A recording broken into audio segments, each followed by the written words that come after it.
اقرأ باسم ربك الذي خلق. بسم اللہ الرحمن الرحیم. ڈیئر اسٹوڈنٹس، السلام علیکم. آج ہم اسٹڈی کی بات نہیں کرتے. آج میں آپ کو پرانے دور کی ایک سٹوری سناتا ہوں.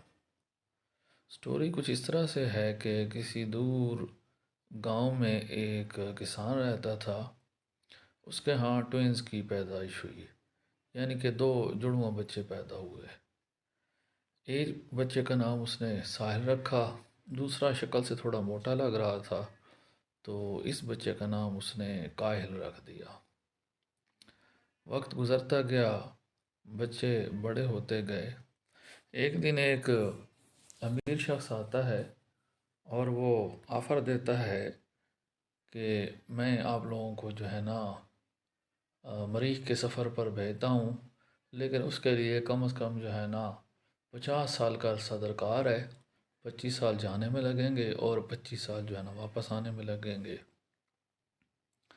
کاہل تو نام سے بھی سست تھا اور کام سے بھی سست تھا. اس نے کہا نا بھائی نا، میں تو جو ہے اتنے مشکل سفر پر نہیں جاتا. ساحل گھومنے پھرنے کا بڑا شوقین تھا. اس نے کہا کہ مجھے سودا منظور ہے، تمام اخراجات آپ نے جو ہے نا بھرنے ہیں، تو میں اسپیس کے جو ہے نا مریخ کے ٹور پر جانے کے لیے ریڈی ہوں. تو امیر شخص بڑا خوش ہو گیا. اس نے جو ہے نا اسپیس شپ منگوائی اور ساحل کو مریخ کے ٹور پر بھیج دیا. کرتے کرتے جو ہے نا 25 سال گزر گئے. 25 سال کے بعد ساحل مریخ پر جا پہنچا. چند دن کا اس نے وہاں پر قیام کیا. اس نے دیکھا وہاں تو ساری ویرانی ہے اور ہوائیں چل رہی ہیں اور عجیب ڈراؤنی ڈراؤنی آواز آ رہی ہے. تو چند دنوں کے بعد اس نے نا واپسی کا فیصلہ کر لیا. تو اس نے واپسی کے لیے اڑان بھری، لیکن کیونکہ جو ہے نا سفر بہت زیادہ تھا تو اسے واپس آتے آتے بھی 25 سال لگ گئے. جیسے ہی وہ واپس پہنچتا ہے اور اس کی جو ہے نا کاہل سے ملاقات ہوتی ہے تو وہ اسے دیکھ کر حیران رہ جاتا ہے.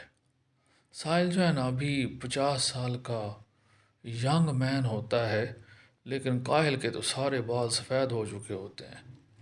اور کاہل کہتے ہیں کہ بھائی میری عمر تو 90 سال ہو گئی ہے. ساحل کہتا ہے یار ہم ٹوئنز ہیں، میری عمر 50 سال ہے تو تمہاری عمر 90 سال کیسے ہو سکتی ہے؟ تو اس بات پر نہ ان کے درمیان جھگڑا ہو جاتا ہے. تو گاؤں کا کوئی شریف آدمی آتا ہے، وہ کہتا ہے بھائی آپ لوگ جھگڑ کیوں رہے ہیں؟ وہ ساتھ والے گاؤں میں نا ایک دانا شخص رہتا ہے، تو آپ اس کے پاس چلے جائیں، وہ بتا دے گا کہ کون صحیح عمر بتا رہا ہے. ساحل 50 سال جو بتا رہا ہے وہ ٹھیک ہے یا کاہل جو 90 سال بتا رہا ہے وہ ٹھیک ہے.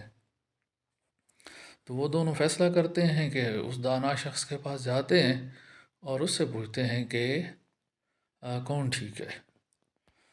تو جب وہ دانا شخص کے پاس پہنچتے ہیں تو وہ پہلے تو ان کی بات سن کے حیران ہوتا ہے کہ جو ہے نا یہ کیسے ہو سکتا ہے کہ ایک ٹوین میں سے ایک بھائی کی عمر ابھی 50 سال ہے، وہ بالکل جوان ہے، اور دوسرا اس کے بعد سفید ہو چکے ہیں اور 90 سال کا بوڑھا ہو چکا ہے.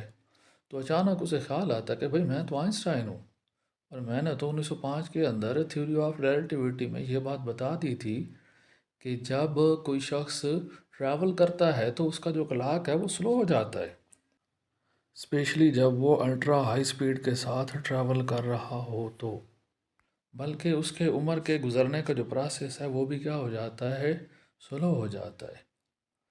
تو یہی وجہ ہے کہ ساحل کی عمر ابھی تک صرف 50 سال ہوئی تھی، اور جو کاہل ہے وہ کیونکہ زمین پر ریسٹ کی حالت میں تھا تو اس کی ایج 90 سال ہو چکی تھی.